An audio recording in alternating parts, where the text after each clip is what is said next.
Esa vendría a ser nuestra tercera clase para la serie trigonométrica de Fourier y aplicaciones. Ya en esta parte ya vamos a ver aplicaciones de la serie trigonométrica a los circuitos eléctricos. Pero para que nosotros podamos aplicar la serie trigonométrica de Fourier, la serie como se nos ha presentado, la que se ve en pantalla, no es práctica su aplicación a los circuitos eléctricos, tal y como está. Su aplicación no es tan sencilla. No digo que no se pueda, sí se puede, pero el problema radica en que va a ser más complejo. Entonces, para que nosotros podamos hacer una buena aplicación, se tiene que convertir a su forma de amplitud y fase. Entonces, esa forma de amplitud y fase nos va a ayudar y nos va a facilitar el trabajo cuando nosotros estemos trabajando en circuitos eléctricos. Entonces, la forma de amplitud y fase es la que se muestra a continuación. El término en corriente directa se mantiene. Ahora, el término en corriente alterna es todo lo que está cambiando. Entonces, ya no tenemos A sub n ni B sub n. Ahora lo que tenemos es A mayúscula sub n, y aquí tenemos phi sub n. Entonces, si nosotros queremos obtener la forma en amplitud y fase para una serie trigonométrica, para la serie de Fourier, entonces primero tenemos que determinar la serie trigonométrica. Una vez que se determina la serie trigonométrica, recién podemos transformar esta a su forma en amplitud y fase. Las ecuaciones que van a relacionar ambas expansiones en serie o ambas series son las siguientes. Entonces, para A sub n no es más que una forma pitagórica de A sub n minúscula y B sub n. Y phi sub n se calcula de la forma que se ve en la pantalla. Entonces, básicamente es menos la tangente a la menos 1 de B sub n sobre A sub n. Entonces, como pueden ver, no es un cálculo complejo para pasar a la forma de amplitud y fase. Entonces, una vez que estamos en la forma de amplitud y fase, recién nosotros vamos a poder trabajar con mayor simplicidad en aplicación a circuitos eléctricos. Y por ende también en aplicación a lo que estamos llevando, que es electrónica de potencia. Entonces, ahora veamos cómo se trabaja una serie en los circuitos eléctricos. Entonces, en la aplicación, ¿qué tenemos? Primero, el procedimiento para resolver un circuito eléctrico en donde la excitación no es una forma senoide, pero sí es periódica, es la siguiente. Primero, se tiene que expresar la excitación como una serie de Fourier. Primer requisito. Segundo requisito, se transforma el circuito del dominio del tiempo al dominio de la frecuencia. Tercer requisito, se encuentran las respuestas de las componentes de corriente directa y corriente alterna de la serie de Fourier. Y por último, se suman las respuestas individuales, tanto de corriente directa como de corriente alterna, utilizando el teorema de superposición.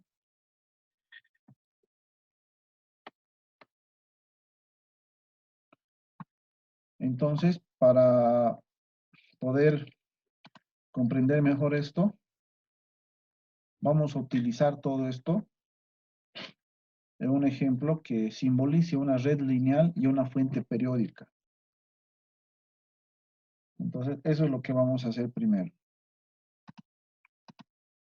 Entonces, nosotros ahí tenemos nuestra red lineal y tenemos nuestra fuente periódica. Y aquí tenemos la corriente eléctrica que está circulando por nuestro circuito. Esta fuente periódica nosotros directamente nos pueden dar la ecuación o nos pueden dar la gráfica de la forma de onda. Sí o sí, para poder trabajar según esto, esta excitación sí o sí tenemos que expresarla como una serie de Fourier, sí o sí. Entonces, ¿qué es lo que hacemos? Primer paso, expresamos la excitación como una serie de Fourier. Entonces, ahora que estamos utilizando la forma de amplitud y fase, entonces directamente vamos a poner eso en su forma de amplitud y fase. Entonces, una vez que se ha determinado la serie de Fourier, se tiene que transformar a esta forma. Entonces, recuerden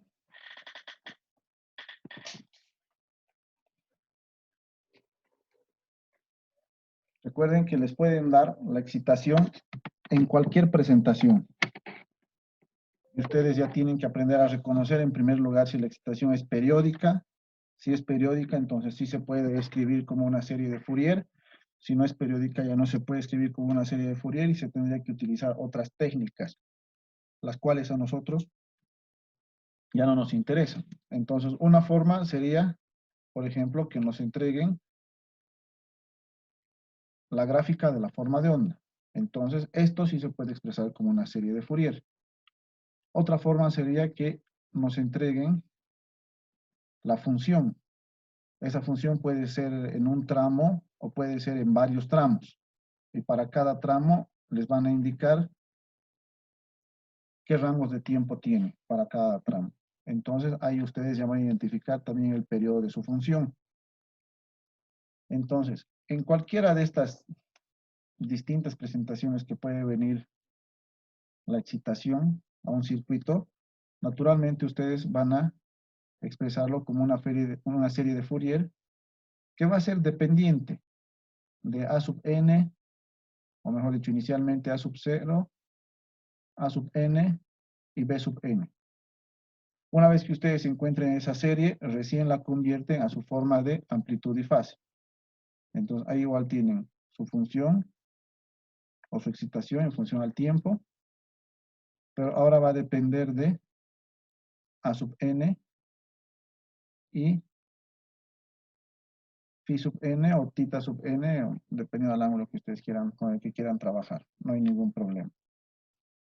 Entonces ya ustedes tienen que ir convirtiendo y tienen que ir identificando todo. Entonces, para esto ya tienen que aplicar todo lo que se ha aprendido en las clases anteriores. Ese sería nuestro primer paso. Ya nuestro segundo paso va a consistir de que la ecuación que se mostró anteriormente se desglose. Recuerden que esa ecuación está compuesta por dos partes.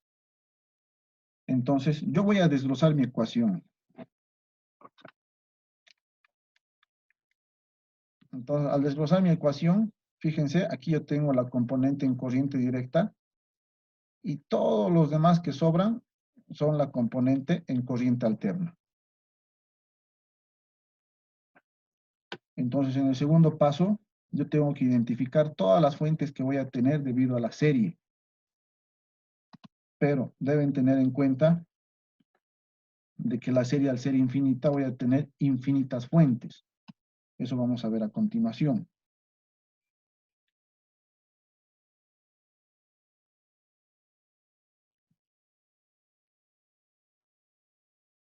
Ahora, algo que tienen que tener en cuenta también ustedes es lo siguiente. En el diagrama que se está mostrando aquí, que es un desglose de la serie de Fourier, primero, este de aquí, como dijimos, es la componente en corriente directa y es la que nos va a ayudar. Vamos a determinar cuál es la corriente solo para este. Y toda esta parte en corriente alterna, si ustedes se fijan, aquí el armónico es 1, aquí es el segundo armónico, y luego vamos bajando hasta llegar al enésimo armónico. Entonces, cada una de estas fuentes para corriente alterna se deben considerar como fuentes senoidales. Entonces aquí ustedes tienen una fuente de tensión DC y aquí tienen varias fuentes senoidales. Y cada fuente senoidal tiene su propia amplitud y su propia frecuencia. Entonces, de eso trata. Para eso es que nosotros aplicamos la serie de Fourier. Entonces, cada uno de los términos de la parte de corriente alterna, cada uno de los armónicos, representa una fuente senoidal, con su propia amplitud y su propia frecuencia. Entonces, como pueden ver aquí, esta fuente principal se desglosa en todas las fuentes y mi red lineal esa se va a mantener.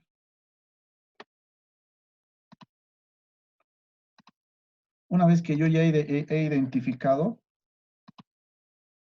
continuamos con el tercer paso. ¿Qué es lo que hacemos? Calculamos. Fíjense, calculamos. Calculamos la corriente eléctrica para cada una de las fuentes, como si las demás fuentes no existiesen. De esa forma se hace el cálculo. Entonces yo tengo aquí mi circuito, aquí tengo mi fuente, entonces calculo cuánta corriente está entregando mi fuente. En este caso sería mi fuente de tensión.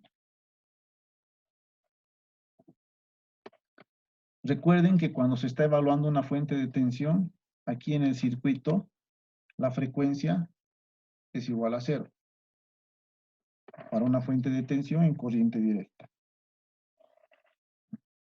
¿Por qué decimos que es igual a 0? Porque dentro del circuito es muy probable que tengamos inductancias y capacitancias. Y esto da lugar que nosotros tengamos impedancias. Y la impedancia depende directamente de la frecuencia de la excitación, de la tensión de excitación, depende directamente. Tiene una relación en algunos casos directa, que es en el caso de la inductancia, y en el caso de la capacitancia su relación es inversa, pero dependen. Entonces, dependiendo del valor de cada una, se tienen los resultados.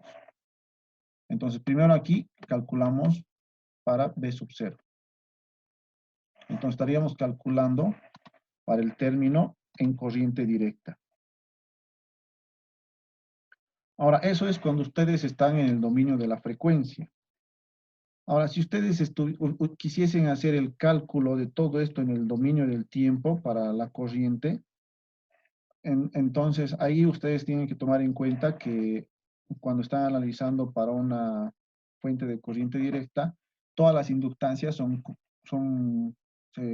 las reemplaza por cortocircuitos y todas las capacitancias o todos los capacitores se reemplazan por circuitos abiertos. Eso es lo que se hace.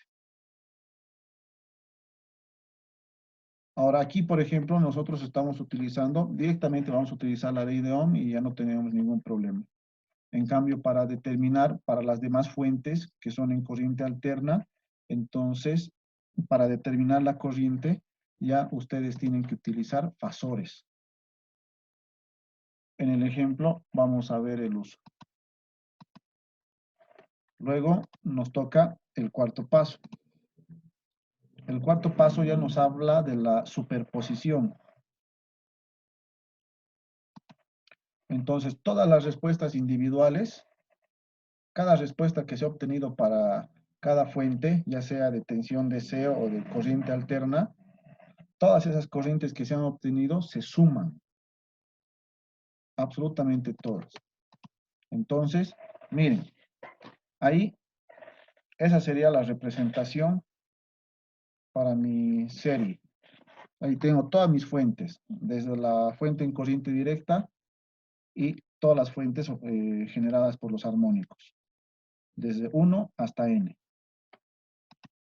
Entonces, ¿qué es lo que yo hago? Digo, esta corriente que está circulando por aquí va a ser igual a la corriente que se genera debido a esta fuente de tensión, que vendría a ser esta corriente, más la corriente que se genera debido a esta fuente de tensión.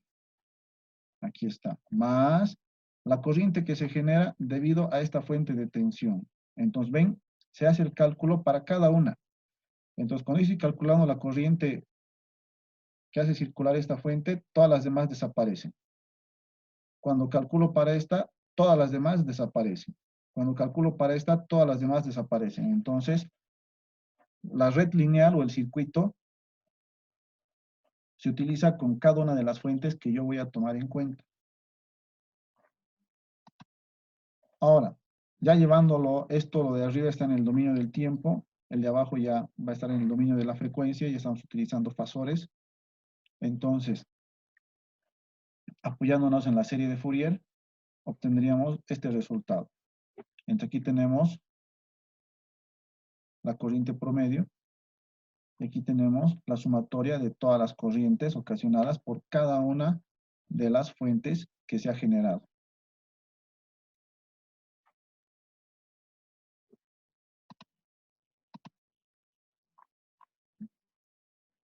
Ya, muy bien. Entonces, veamos un poquito cómo se hace fasorialmente.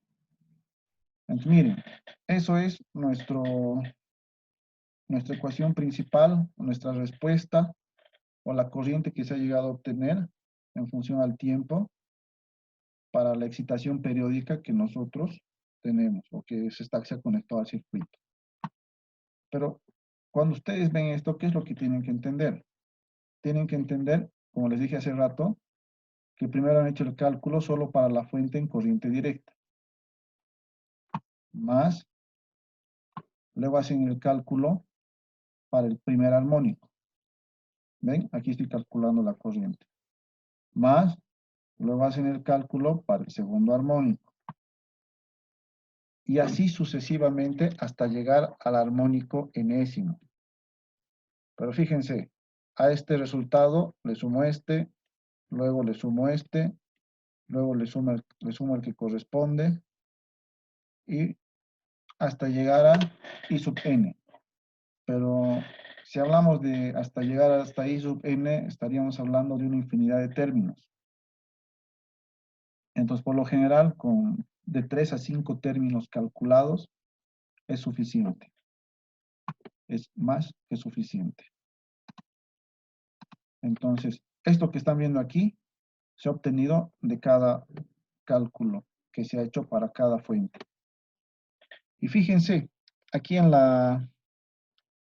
el circuito, obviamente, omega se está tomando igual a 0.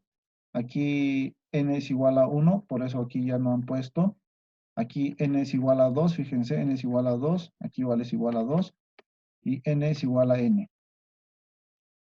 Entonces, sí o sí, eso va a afectar. Y eso también se puede ver claramente aquí. Entonces, el valor de n define el número de armónico que se está calculando y eso va a afectar a la frecuencia y por ende va a afectar tanto a inductancias como capacitancias.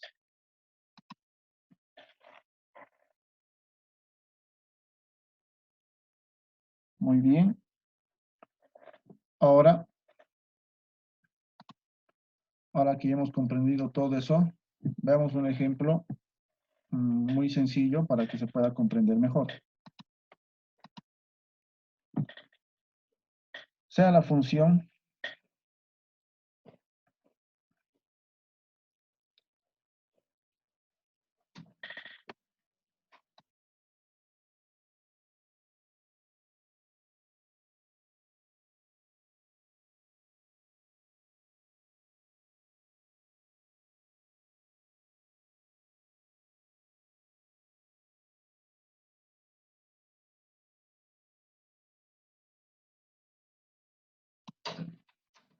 pues como pueden ver, aquí tenemos un circuito con dos elementos pasivos, una resistencia y una inductancia. La resistencia tiene un valor de 5 ohmios y la inductancia de 2 henrios. Se nos pide determine la respuesta B sub O en función al tiempo del circuito. Entonces nos están pidiendo la caída de tensión en la inductancia. Y aquí nos están dando una función para la excitación. Entonces, la función para la excitación en este caso ya se nos presenta ya todo resuelto. Ya tenemos la serie ahí.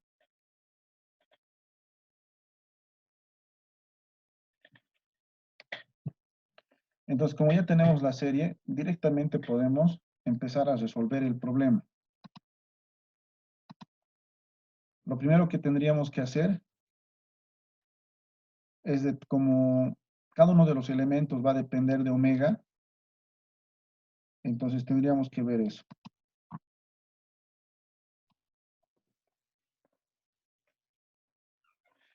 Entonces, aquí tenemos la corriente que está circulando.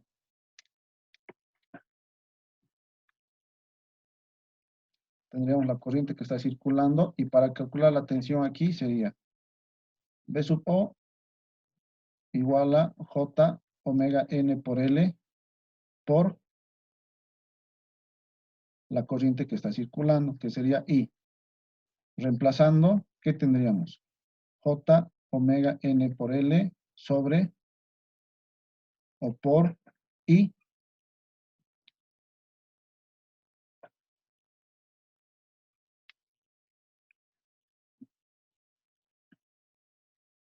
Entonces, aquí tendríamos R más J omega N por L por DS.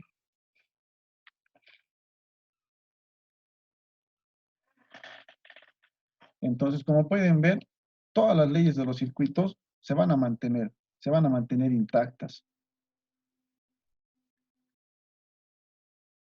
Entonces, esta corriente que está circulando va a ser igual a mi BS. De aquí yo despejo mi corriente, la reemplazo aquí y ya tengo mi ecuación principal. Entonces, como pueden ver, aquí fácilmente se hizo un divisor de tensión y aquí tengo una relación entre la salida y la entrada. Entonces, reemplazo directamente los datos. Reemplazando los datos,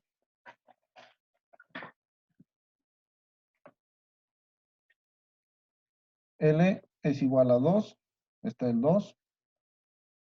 La frecuencia angular es igual a N por pi, y con eso ya se ha reemplazado todo y aquí tenemos la ecuación con la cual vamos a empezar a trabajar. Esto es lo que queremos encontrar y esto es lo que tenemos, pero esto nosotros lo tenemos como una serie de Fourier.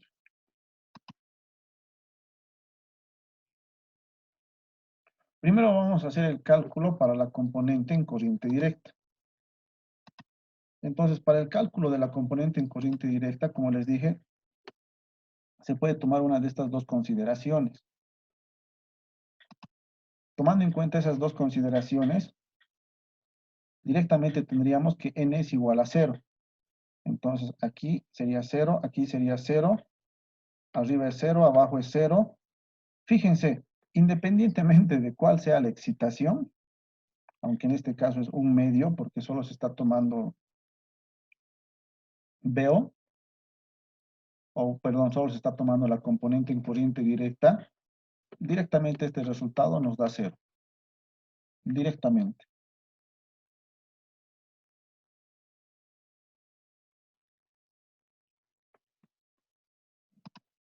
Si ustedes analizan bien el circuito, va a corresponder mucho con lo que se dijo anteriormente, que las inductancias son cortocircuitos. Entonces, si la inductancia es un cortocircuito y en la inductancia yo estoy determinando el nivel de tensión, directamente va a ser 0, porque no va a haber una caída de tensión ahí. Entonces, si lo analizan en el dominio del tiempo, volvamos atrás. En el dominio del tiempo, como nos dijo como vimos en la teoría hace un momento, ¿qué nos decía? Las inductancias son cortocircuito. Entonces, si esto es un cortocircuito, conecto de aquí a aquí. Entonces, para corriente directa, eso valdría 0. Entonces, eso ya es evidente a simple vista. Pero de todos modos, si hacemos los cálculos y seguimos el procedimiento, encontramos lo mismo. Exactamente lo mismo. Entonces, nos dice que nosotros podemos hacer n igual a 0. Entonces, miren, 0, 0. Aquí abajo va a ser una constante, aquí arriba es 0. El resultado es 0. Entonces, ahora que ya hemos calculado la caída de tensión para la componente DC, entonces nos tocaría ya empezar a hacer los cálculos para todas las demás armónicas.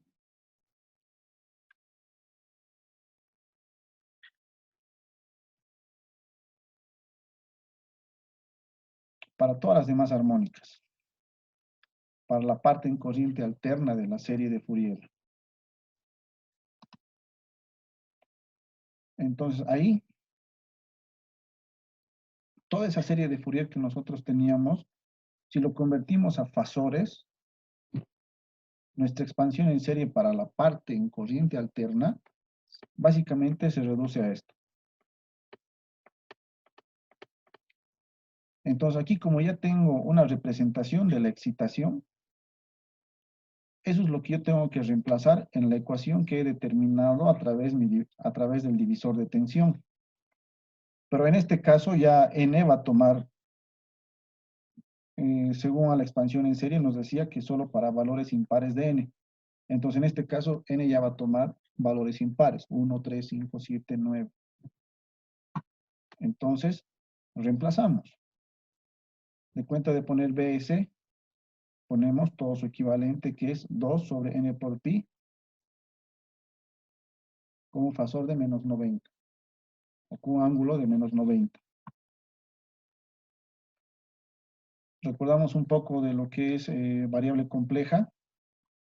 Entonces, ¿qué tenemos? Aquí tenemos la forma cartesiana, aquí la forma cartesiana, y esta es la forma exponencial. Entonces, como esta es la forma exponencial de un fasor, ahorita, tal y como está, las operaciones no se pueden llevar a cabo. Entonces, o convertimos esto a la forma cartesiana y hacemos las divisiones, o convertimos esto a la forma exponencial y hacemos las divisiones y multiplicaciones. Lo más cómodo siempre es trabajar en la forma exponencial. Entonces, todo esto convertimos a la forma exponencial. El módulo de esto, si recuerdan bien variable compleja, va a seguir siendo lo mismo, pero aquí el ángulo va a ser de más 90. En cambio, aquí el ángulo ya es una composición de estos dos, tanto de la parte real como de la parte imaginaria.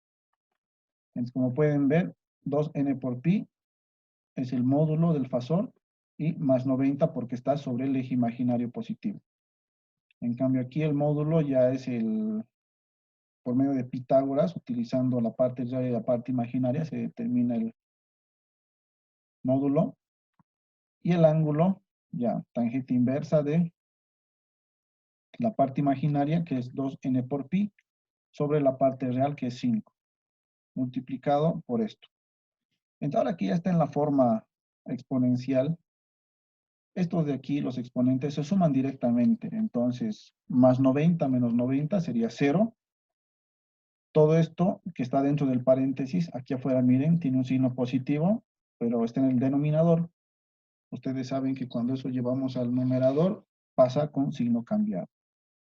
Entonces, al final, el resultado sería ese. Vean que n por pi, y aquí tenemos n por pi, se simplifica. 2 por 2 es 4. Todo esto sube arriba con signo negativo y todo esto se queda abajo. Entonces, como pueden ver, ahora ustedes ya tienen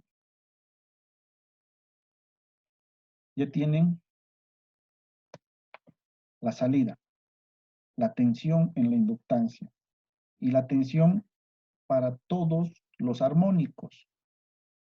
¿Por qué digo para todos los armónicos? Porque fíjense aquí, depende de n.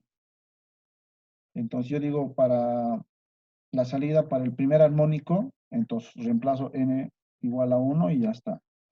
Para el tercer armónico, reemplazo n por 3 y ya tengo. Entonces, de esa forma puedo ir calculando. Ahora, esto voy a expresar en el dominio del tiempo para ponerlo como una serie. Entonces, fíjense, el 4 entre la raíz cuadrada viene a ser el coeficiente. y todo lo que está aquí en el ángulo baja. Baja y va a ir a restar al coseno de n por pi por t. Este de aquí era el ángulo principal, el omega t, ¿no es cierto? Y este de aquí es el ángulo de desfase. Recuerden eso. Entonces, cuando hacemos conversiones fasoriales, ya esta parte de aquí, nosotros o ustedes ya tendrían que haber aprendido que esta parte no se escribe al momento de representar como un fasor. Entonces, miren, aquí yo tengo ya la respuesta de lo que se había planteado inicialmente, y es una respuesta en el dominio del tiempo. En cambio, aquí arriba no está en el dominio del tiempo. Aquí arriba está en el dominio de la frecuencia y es puramente fasorial. Luego, miren, yo puedo sumar los tres primeros elementos para ver el comportamiento, pero recuerden que esto tiene una infinidad de elementos o una infinidad de términos para n impares hasta el infinito. Cuando se hace un análisis de armónico a una red eléctrica, por lo general se toma en cuenta, digamos, el primer, segundo armónico, tercer armónico, y del tercer armónico hacia adelante se filtran todos los demás armónicos. O se los ignora, y los dos primeros armónicos, el primer armónico, que es el fundamental, siempre se va a mantener para tener una onda seno perfecta. De ahí en adelante, los demás armónicos que aparecen en una red eléctrica se van eliminando mediante filtros para armónicos. Pero, ¿de qué forma afecta esos armónicos? Entonces, miren, ahí yo voy a hacer el cálculo para tres armónicos, o sea, para tres términos. Entonces, como es para términos impares, voy a hacer el cálculo para el 1, para el 3 y para el 5.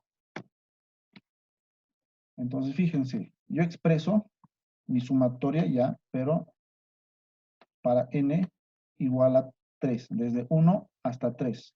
Eso es lo que voy a mostrar. Entonces, hago todos los cálculos. Calculo esto, obtengo este resultado para n igual a 1, todo esto para n igual a 3 y todo esto para n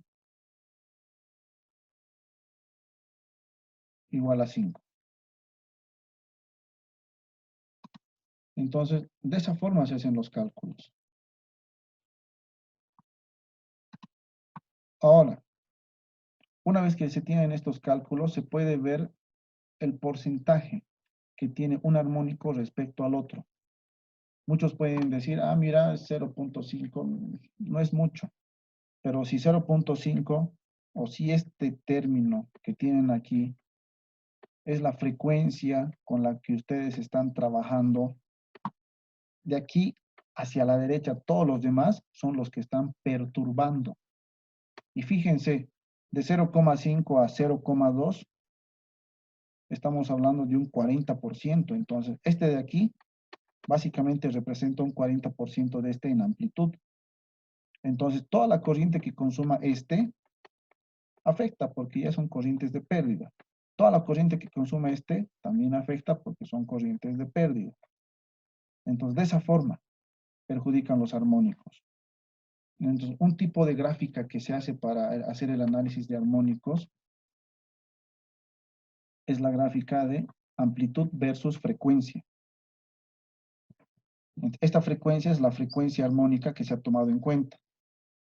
Entonces, fíjense, la amplitud, aquí, para el primer armónico. El primer armónico es 1 por pi. Aquí está, 1 por pi. Ese primer armónico, ¿qué amplitud tiene? 0.5. Se pone una barra. Nosotros de antemano ya sabíamos que todos los armónicos pares valen 0, entonces aquí están 0, 0, 0. Entonces, esos no representan problema. El otro, 0.2, perfecto. Está aquí. Y fíjense, el tamaño es considerable. Ya dijimos, es un 40% del 0,5. Y el otro armónico, aquí ya tuve un error de dedo, pero es 0,13, que es el quinto armónico. Fíjense, 5pi. Entonces ahí tenemos la amplitud del quinto armónico. Incluso fíjense, el tercer término diferente de cero en la expansión de armónicos también es considerable. Este es el 40% del fundamental. Este es el 20% del fundamental. Es considerable. Este de aquí sigue siendo alrededor del 20%. También es considerable. Entonces, como pueden ver, estas otras fuentes que están aquí son los que generan perturbaciones. Y es lo que hace en muchos casos que muchos equipos se calienten, fallen más rápido. Entonces son perturbaciones que uno industrialmente busca eliminar. Pero ahorita ustedes están aprendiendo a conocer esas perturbaciones, a graficarlas. Recuerden que estos armónicos siempre van a estar presentes cuando la forma de onda no sea una senoide. Cualquier otra forma de onda va a hacer que existan armónicos. ¿Y quiénes hacen que se distorsione la forma de onda? Los rectificadores de media onda, los rectificadores de onda completa. En sí, todos los dispositivos electrónicos que nosotros enchufamos a nuestros tomacorrientes generan armónicos.